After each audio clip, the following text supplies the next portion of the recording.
Friedrich Engels, As Guerras Camponesas na Alemanha. Capítulo 3. Os movimentos precursores da Grande Guerra Camponesa entre 1476 e 1517. 50 anos depois de haver sido esmagado o movimento hussita, começaram a manifestar-se os primeiros sintomas do espírito revolucionário dos camponeses alemães. A primeira conspiração dos camponeses originou-se em 1476, no bispado de Würzburg, região empobrecida em consequência das guerras hussitas, do mau governo, dos numerosos tributos e prestações, inimizades, guerras, incêndios, matanças, prisões, etc. E que continuava sendo vítima da pilhagem mais vergonhosa por parte dos bispos, padres e nobres. Um jovem pastor e músico, Hans Bohem de Niklashausen, também chamado Timbaleiro, e Pfeiffer-Hanslein, nota, ou seja, Joãozinho da flauta, voltando ao texto, fez-se profeta no vale de Tauber. Contava que a Virgem Maria lhe aparecera e ordenara que queimasse os tímbalos e deixasse a dança e os prazeres sensuais para exortar o povo à penitência. Todos deviam renunciar a seus pecados e aos prazeres vãos deste mundo, desfazer-se de joias e adornos e empreender uma peregrinação à Virgem de Niklashausen, para obter o perdão dos pecados. Nesse primeiro precursor do movimento, encontramos o mesmo ascetismo que caracteriza todas as insurreições medievais de tipo religioso, e que também, em tempos recentes, tem caracterizado o começo de todo o movimento proletário. Esta austeridade ascética, este postulado de renúncia a todos os prazeres e diversões, estabelece, ante as classes dominantes, o princípio da igualdade espartana e constitui uma etapa de transição necessária, sem a qual a camada inferior da sociedade nunca se poderá pôr em marcha. Para desencadear sua energia revolucionária, para ter a consciência de sua posição hostil ante os demais elementos da sociedade, para se constituir como classe, essa camada inferior deve começar por desfazer-se de tudo que possa reconciliá-la com a ordem estabelecida e renunciar aos poucos prazeres que ainda lhe tornam suportável a vida mísera e que nem a opressão mais dura lhe pudera arrebatar. Por sua forma fanática e violenta, assim como por seu conteúdo, esse ascetismo plebeu e proletário se distingue fundamentalmente do ascetismo burguês, tal como pregavam a moral burguesa luterana e os puritanos ingleses, que diferem dos independentes e outras seitas mais avançadas, e que no fundo não é mais do que uma manifestação da parcimônia burguesa. É claro que esse ascetismo plebeu e proletário perde seu caráter revolucionário à medida que aumenta o desenvolvimento das forças produtivas modernas, até o infinito, e o material de uso, tornando assim supérflua a igualdade espartana. Compreende-se assim a posição do proletariado na vida social, assim como seu caráter cada vez mais revolucionário. O ascetismo desaparece das massas e vai refugiar-se entre os sectários que continuam a exaltá-lo, seja diretamente sob a forma da sovinice burguesa, seja sob a de um virtuosismo hipócrita, que na prática não passa da conhecida avareza dos artesãos gremiais e burgueses pedantes. Não é necessário pregar desprendimento à massa proletária, pois ela quase nada mais tem do que se desprender. A exortação à penitência que fez Pfeiffer-Hanslein conseguiu grandes aplausos. Todos os profetas da insurreição começavam por recitá-la, e, com efeito, só o esforço violento e a renúncia repentina e total aos hábitos de vida a que se acostumaram eram capazes de galvanizar aquela massa camponesa dividida e dispersa que crescera num ambiente de obediência cega. As peregrinações a Niklashausen começaram e aumentaram rapidamente. Quanto maior era a afluência do povo, mais abertamente o jovem rebelde se pronunciava sobre seus projetos. A Mãe de Deus anunciara-lhe que daquela data em diante não devia haver imperador, nem príncipe, nem papa, nem outra autoridade espiritual ou secular. Todos os homens deviam considerar-se irmãos, ganhar seu pão com o trabalho de suas próprias mãos, e ninguém devia possuir mais do que outrem. Era imprescindível a supressão radical dos censos, peitas, serviços, peagens e outros tributos, e garantir em toda parte o livre desfrute dos bosques, da água e dos pastos. O povo acolheu com simpatia esse novo evangelho. Estendeu-se rapidamente a fama do profeta da mensagem de Nossa Senhora. Os peregrinos afluíram do Odenwald, do Meno, do Koscher e do Saxe, e até da Baviera, da Suábia e do Reno. Relatavam os milagres que diziam Pfefferheislein fizera. Ajoelhavam-se diante dele, veneravam-no como a um santo. Lutavam para obter as franjas de seu gorro como se fossem relíquias e amuletos. Os padres debalde se voltavam contra ele, qualificando sua história de fraude diabólica e seus milagres de engodo infernal. A massa dos crentes aumentava rapidamente. A seita revolucionária começou a formar-se. Os sermões dominicais do pastor rebelde congregavam 40.000 pessoas ou mais. Durante vários meses, Pfefferheislein doutrinou as massas, mas não pensava em limitar-se a pregar. Tinha relações secretas com o vigário de Nickslahausen e com 2 cavaleiros, Kunz de Thunfold e seu filho, partidários da nova doutrina e futuros chefes militares da projetada insurreição. Por fim, no domingo que precedeu a festa de Saint-Kilian, e quando acreditou ter forças suficientes, deu o sinal esperado. Abre aspas. E agora ide a vossas casas e pensai no que anunciou a Santíssima Mãe de Deus. No próximo domingo, deixai que as mulheres, crianças e anciães permaneçam em casa. Porém vós, os homens, vireis a Nickslahausen no dia de Santa Margarida, que é o próximo sábado, trazendo vossos irmãos e amigos, qualquer que seja o seu número. Porém, não venhais com o bastão dos peregrinos, e sim com as armas. A vela dos peregrinos em uma mão e na outra a espada ou a alabarda. Então, a Santa Virgem comunicar-vos-á sua vontade. Fecha aspas. Porém, antes que chegassem as massas de camponeses, os ginetes do bispo foram de noite procurar o profeta insurreto e levaram-no ao castelo de Wartburg. No dia convencionado, chegaram cerca de 34.000 camponeses armados. Porém, a prisão do seu chefe os desanimou. A maior parte se dispersou. Os iniciados, capitaneados por Kunz de Thunfield e seu filho Miguel, reuniram cerca de 16.000 homens e marcharam para o castelo. O bispo intimou-os a retirar-se, fazendo-lhes grandes promessas. Porém, mal começavam a debandar quando foram surpreendidos pelos cavaleiros do bispo, que fizeram vários prisioneiros. 2 deles foram decapitados e Pfefferheislein foi queimado na fogueira. Kunz de Thunfield fugiu e só foi readmitido no país depois de ceder todos os seus bens ao bispado. As peregrinações a Nickslahausen prosseguiram durante algum tempo até que finalmente foram proibidas. Depois desta primeira tentativa, a Alemanha permaneceu tranquila durante muito tempo. Só nos fins do século XV começaram outra vez as conspirações e insurreições camponesas. Não falaremos aqui da insurreição dos camponeses holandeses de 1491 e 1492, finalmente esmagada pelo Duque Alberto de Saxe na Batalha de Heemskerk.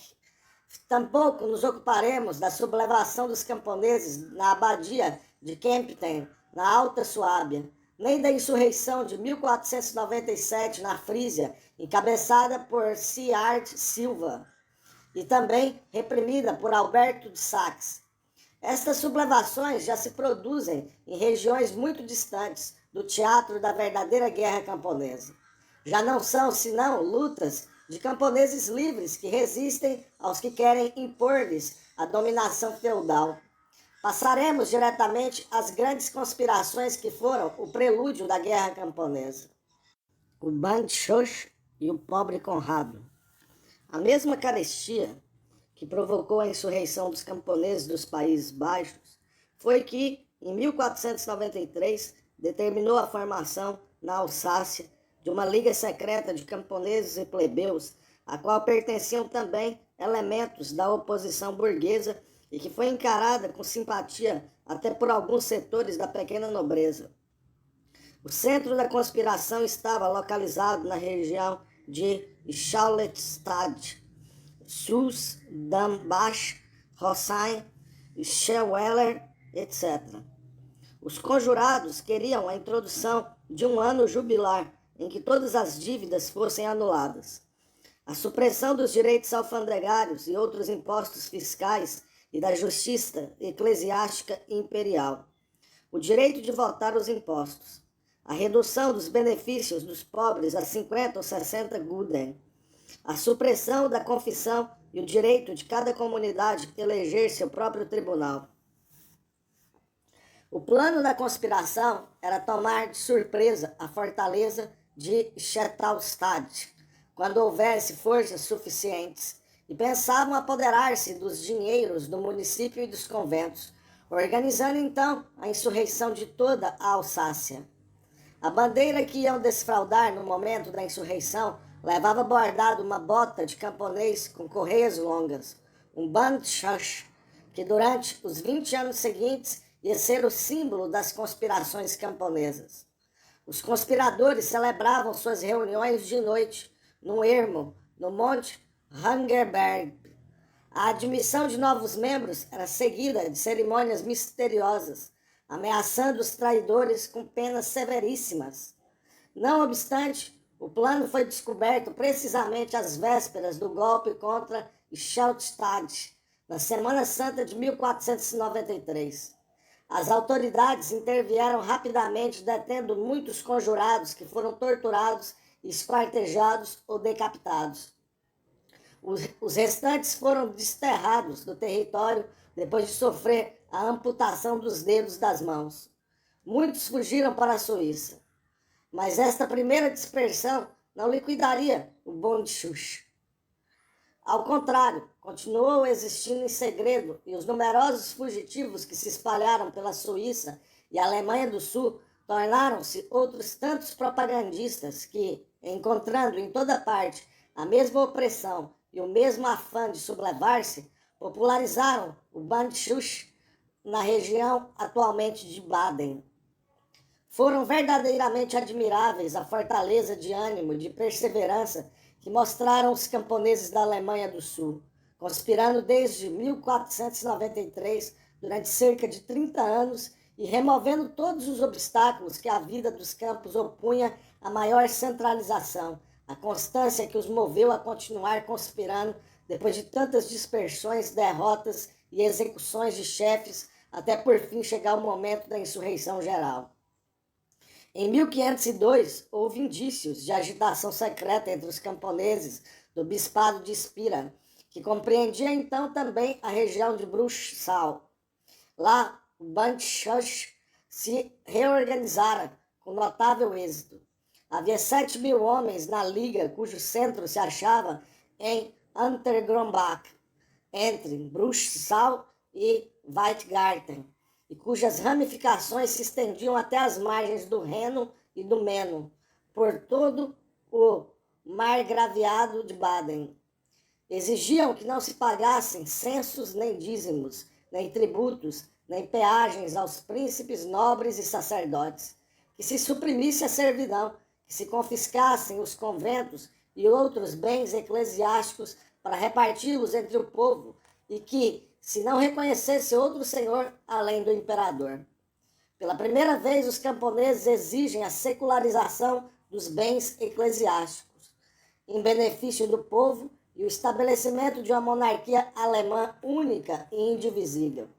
reivindicações que a fração avançada dos camponeses e plebeus apresentará periodicamente a partir daquele momento, até Tomás Manzer transformar a repartição dos bens eclesiásticos em expropriação em benefício da comunidade e a monarquia alemã unida em república una e indivisível.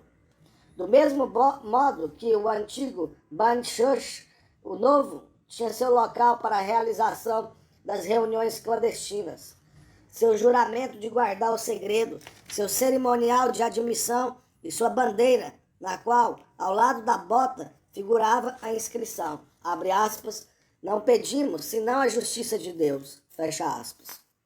O plano de ação se parecia com o dos alsacianos. Num golpe de surpresa, iam tomar a cidade de Bruchsal, onde a maioria dos habitantes pertencia à Liga. Aí organizariam um exército que seria enviado aos principados vizinhos como centro de recrutamento ambulante. O plano foi denunciado por um sacerdote, a quem um dos conspiradores revelara o segredo em confissão. Imediatamente os governos tomaram suas medidas, concentraram tropas e se efetuaram prisões em massa. O imperador Maximiliano, o último cavaleiro, ditou os mais sanguinários dos decretos contra as manobras criminosas dos camponeses. Em alguns lugares houve distúrbios e tentativas de resistência armada. Porém, os grupos isolados de camponeses não resistiram por muito tempo. Alguns conspiradores foram executados, outros fugiram.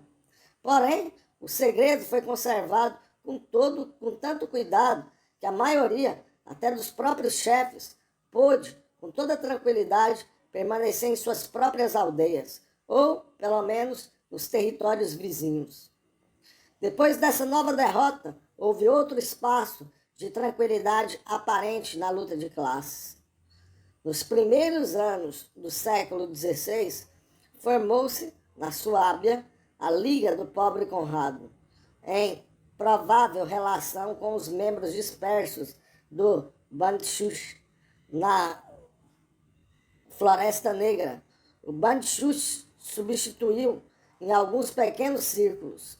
Passaram-se 10 anos até que um chefe camponês enérgico lograsse reunir numa grande conspiração esses fios dispersos. Os dois movimentos se produziram sucessivamente durante os anos agitados de 1513 e 1515, época das grandes insurreições dos camponeses, suíços, húngaros e eslovenos.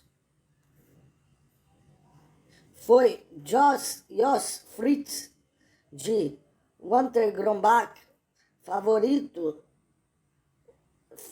fugitivo da conspiração de 1502, antigo soldado e personalidade notável sob todos os pontos de vista, que restabeleceu o Bandschuss na região do Alto Reno.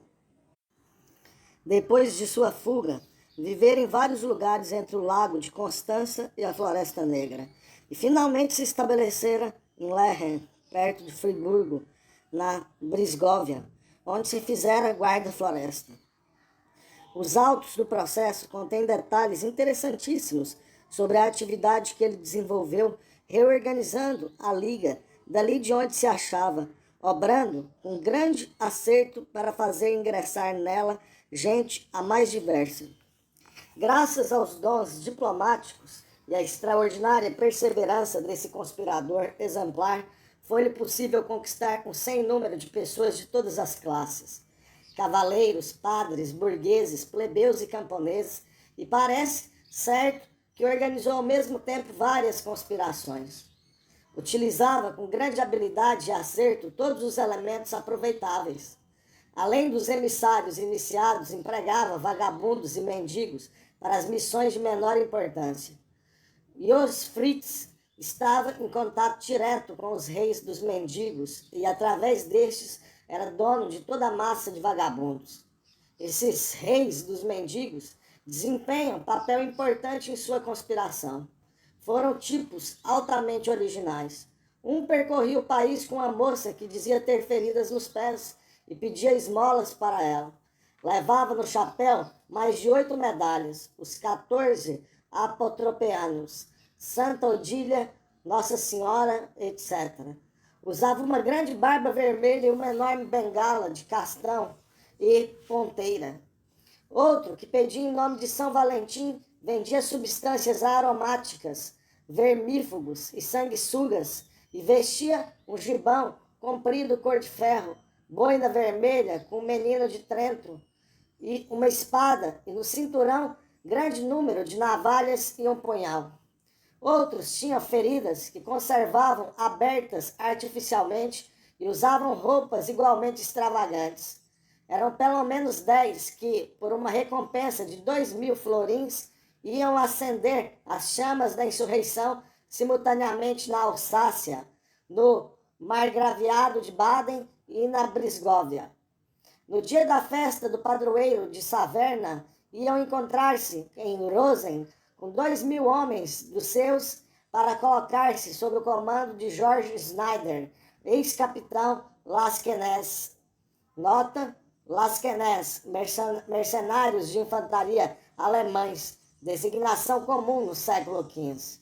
Voltando ao texto, que ia dirigir a tomada da cidade. Entre os verdadeiros membros da Liga, organizou-se um serviço de estafetas. E os Fritz e Cristóvão de Friburgo, seu principal emissário, iam a cavalo de um lugar para outro e passavam a noite em revista os novos recrutas. Os autos do processo dão prova mais do que suficiente da enorme difusão da Liga nas margens do Reno Superior e na Floresta Negra. Citam uma infinidade de lugares dos mais diversos daquela região. Em sua maioria eram artesãos, os demais eram camponeses, alguns taberneiros, nobres e padres, como o de Lachen, e ainda alguns lansquenés sem trabalho. Tal composição mostra o grande desenvolvimento alcançado pelo Banchuch, sob a direção de Jos Fritz. O elemento plebeu das cidades começava a impor-se cada vez mais.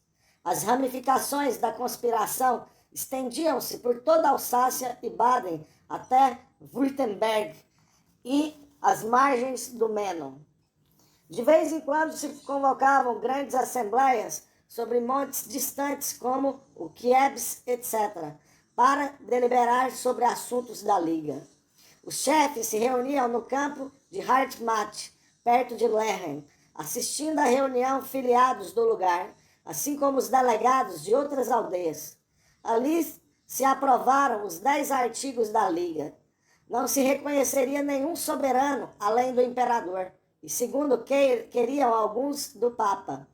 A supressão da justiça imperial, a limitação da jurisdição eclesiástica aos assuntos eclesiásticos, a suspensão do pagamento de juros quando os pagamentos efetuados chegassem a cobrir o capital, a limitação do juro a 5%, a liberdade de caça, pesca, pasto e corte de lenha, a proibição dos padres terem mais de uma prebenda, a expropriação dos bens eclesiásticos e tesouros dos mosteiros em benefício da Caixa Militar da Liga, a supressão de todos os tributos e taxas injustas, a paz eterna em toda a cristandade, a intervenção enérgica contra todos os adversários da Liga, o estabelecimento de um imposto em favor da Liga, a obtenção da Praça Forte de Friburgo para servir de centro à Liga, o estabelecimento de negociações com o imperador, logo que estivessem reunidas as tropas da Liga, ou com a Suíça, caso o imperador se negasse a ouvi-los. Esses foram os pontos combinados. Neles se manifesta claramente a forma cada vez mais precisa e concreta das reivindicações camponesas e plebeias, e nota-se como, ao mesmo tempo, foi necessário fazer concessões de igual importância aos moderados e tímidos. A ofensiva estava anunciada para o outono de 1513. Nada faltava além da bandeira e, para encomendá-la, Jos Fritz encaminhou-se para Heilbronn. Ao lado de uma porção de emblemas e imagens, a bandeira ostentava o Banchuch e uma inscrição que dizia: abre aspas, Senhor, ajuda a tua justiça divina, fecha aspas. Na ausência de Oz, porém, tentaram prematuramente tomar de surpresa a cidade de Friburgo.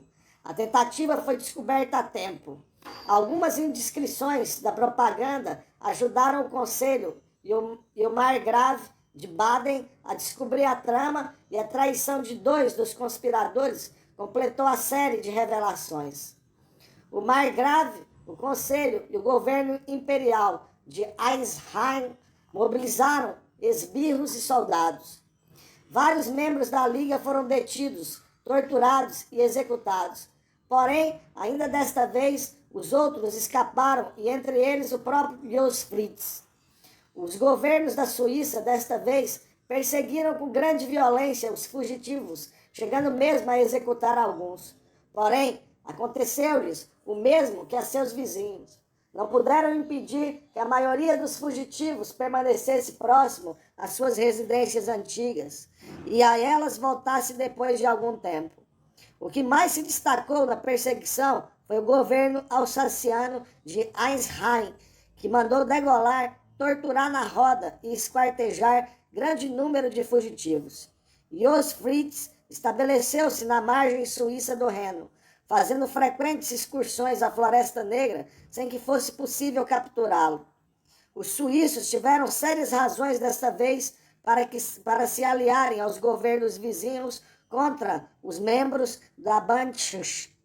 Demonstram a sublevação camponesa que instalou no ano seguinte, em 1514, em Berna, Solura, nota capital do cantão de Solothurn, na Suíça, e Lucerna, e que teve como consequência a depuração dos governos aristocráticos e do patriciado. Os camponeses lograram conquistar bastante direitos. O êxito destas insurreições locais deveu-se unicamente à falta de centralização, que na Suíça era ainda maior do que na Alemanha. Também em 1525, os camponeses puderam liquidar seus senhores locais, porém sucumbiram ante os grandes exércitos organizados dos príncipes, o que não existia na Suíça. Ao mesmo tempo que se organizava o Bandschaft de Baden, e segundo parece, em relação direta com ele, tramava-se outra conspiração no Wittenberg. Segundo os autos, essa conspiração existia desde 1503. Com a dissolução da Bandschaft de Untergrambach, esse nome se tornara muito perigoso. Por isso tomaram o do pobre Conrado. Sua sede principal era o Vale de Rems, nas faldas do Monte Hohenstaufen. Sua existência já não era segredo, pelo menos para o povo. Graças à opressão vergonhosa que exercia o governo do Duque Eurico e em consequência dos anos de fome que provocaram o levante de 1513 e 1514, o número de membros crescera rapidamente. As novas contribuições sobre o vinho, a carne e o pão e o imposto sobre o capital, que era de uma pfennig anual por florim, fizeram instalar a revolta. Em primeiro lugar, ia ser tomada a cidade de Schorndorf, onde os cabeças do complô costumavam reunir-se na casa do catuleiro Gaspar Pregeiser.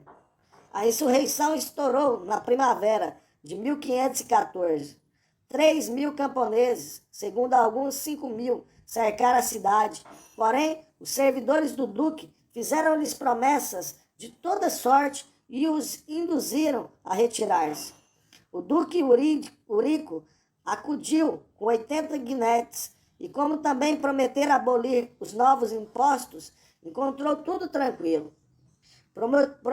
Prometeu convocar a dieta para examinar todas as reclamações. Porém, os chefes da Liga sabiam muito bem que o Eurico queria apenas aproveitar-se da tranquilidade momentânea para levantar e concentrar as tropas suficientes para poder faltar à sua palavra e arrecadar os impostos à força. Com vista disso, os chefes da Liga enviaram da casa de Gaspar Pregeiser a chancelaria do pobre Conrado, os convites para um congresso da Liga, encontrando em toda parte o apoio dos emissários. O êxito da primeira sublevação no Vale do Rams contribuíra para popularizar ainda mais o movimento. Os convites e os emissários encontraram terreno favorável e ao congresso que se celebrou a 28 de maio em Untertürkheim assistiram numerosos delegados de todo o Württemberg. Decidiram ativar a agitação e, na primeira ocasião, dar a batalha no Vale do Rams para dali propagar a insurreição. Nesse ínterim, João Bantel, de Dettingen, antigo soldado, e João Singer, de Württemberg, agricultor muito estimado entre os seus, levaram à Liga a representação da montanha da Suábia. A sublevação se desencadeou por toda parte, se bem que João Singer fosse surpreendido e capturado, as cidades de Backnang, Buinenden e Markgroeningen caíram nas mãos dos camponeses aliados aos plebeus, e todo o país, de Weinsberg até Blaubeuren e dali até a fronteira de Baden, encontrou-se em plena insurreição. Urico teve de ceder. Porém, ao mesmo tempo que convocava a Dieta, Landtag, para o dia 25 de junho, escrevia às cidades livres e príncipes vizinhos pedindo auxílio contra a insurreição que punha em perigo todos os príncipes, autoridades e patrícios do império e que tinha, abre aspas, tão estranha semelhança com Banchus, fecha aspas. Entre mentes, a Dieta, ou seja, os representantes das cidades e grande número de camponeses que, por sua vez, exigiam representação, foram se reunindo em Stuttgart desde 18 de junho. Os prelados ainda não haviam chegado, os cavaleiros nem sequer haviam sido convocados. Os grupos da oposição na cidade de Stuttgart e dois bandos de camponeses que ameaçavam de Leinsberg e do Vale do Reims apoiavam as reivindicações camponesas. Seus delegados foram admitidos. Ficou combinado destituir e castigar os odiados companheiros do duque, Lamparté, Tam e Locher, e decidiu-se pôr-se ao lado do duque um conselho composto de 4 cavaleiros, 4 cidadãos e 4 camponeses, concedendo-se uma renda fixa à casa ducal, expropriando-se conventos e abadias em benefício do erário público. A esses acordos revolucionários, o duque Urico opôs um golpe de Estado. No dia 21 de junho, marchou contra Tübingen, com seus cavaleiros e conselheiros, seguido pelos prelados. Ordenou aos cidadãos que também o seguissem e foi obedecido. Continuaram as sessões da Dieta, porém sem os camponeses. Sob a pressão do terrorismo militar, os burgueses traíram seus aliados camponeses.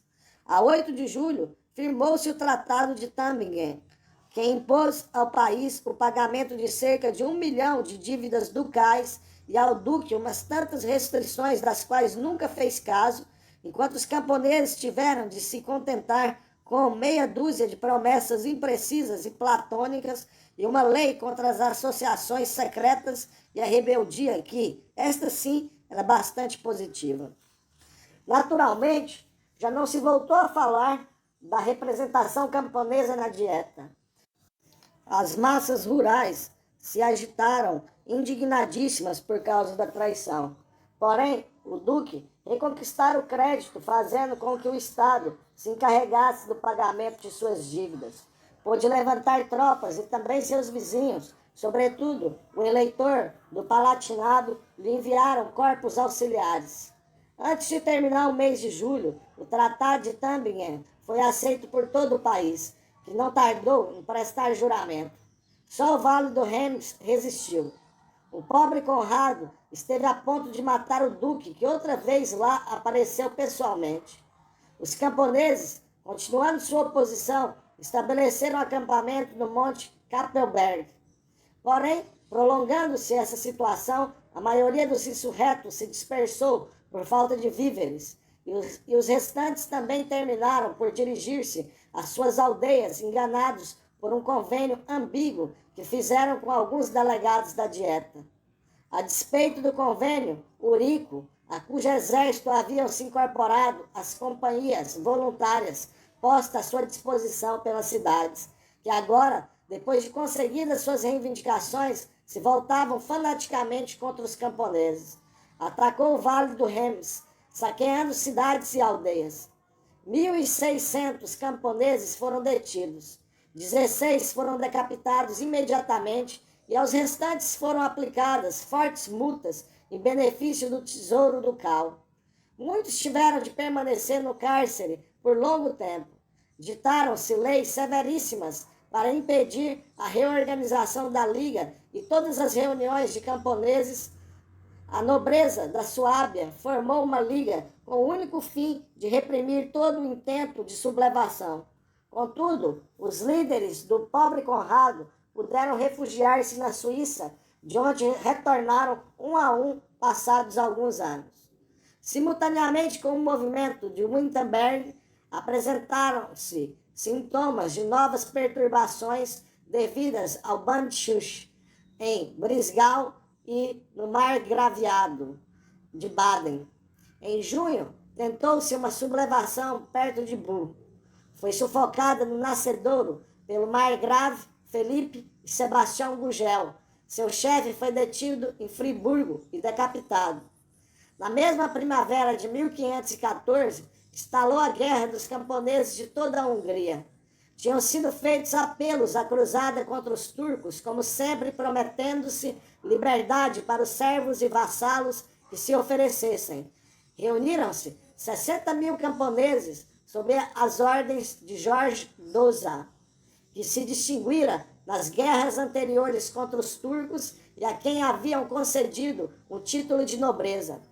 Porém, os cavaleiros e magnatas húngaros viram com muitos maus olhos essa cruzada que ia despojá-los de sua propriedade, isto é, de seus servidores. Perseguiram os grupos de camponeses e fizeram voltar à força os seus servos, maltratando-os. Ao se inteirarem os cruzados do sucedido, estourou a ira entre os camponeses oprimidos. Lourenço e Barnabé, os mais ardentes pregadores da cruzada, atiçaram com seus discursos inflamados o ódio do exército contra a nobreza. O próprio Doza deixou-se arrastar pela ira de suas tropas contra a nobreza traidora. Os cruzados se constituíram em exército da revolução e Doza pôs-se à frente desse novo movimento. Os camponeses acamparam no campo de Racos, perto de Peste. Começaram as hostilidades, produzindo-se escaramuças com os partidários da nobreza nas aldeias próximas e nos subúrbios de Peste. Cedo, travaram-se combates e sobreveio a matança geral de todos os nobres que caíam nas mãos dos camponeses, queimando-se grande número de castelos. Debalde, a corte fez ameaças.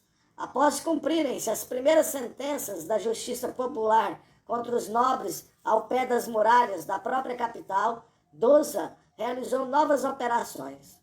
Dividiu seu exército em 5 colunas. 2 foram enviadas às montanhas da Alta Hungria para sublevar o povo e exterminar a nobreza.